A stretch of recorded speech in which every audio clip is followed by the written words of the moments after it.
Mənzilin təmirinin ardıcıllıqla bütün mərhələləri. Əvvəlcə ara divarları sökülür, tikinti şirkətinin ara kəsmələri sökülür və yer boşaldılır. Sonra monolit divarları suvaqlayırıq və otaqların divarlarını düzləşdiririk. Bundan sonra dizayn planına uyğun olaraq möhkəmləndirilmiş karkas ilə yeni ara kəsmələr düzəldilir. Daha sonra kommunal xəttlər, elektrik naqilləri, santexnika, istilik və kondisioner xətti quraşdırılır.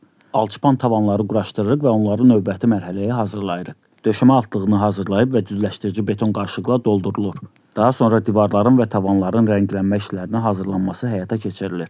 Bundan sonra tələb olunan sahələrə kafel çəkməyə keçirik. Döşəməni düzürük və onu qoruyucu lövhə ilə bağlayırıq. Divarlara və tavanlara son boyanı çəkirik. Qapıları, döşəmələri və digər bitirmə elementlərini quraşdırırıq. Son elektrik naqilləri, santexnika və işıqlandırma cihazlarını quraşdırırıq. Nəhayət təmizləyirik, mebelləşdiririk və cihazları quraşdırırıq və mənzil istifadəyə hazırdır.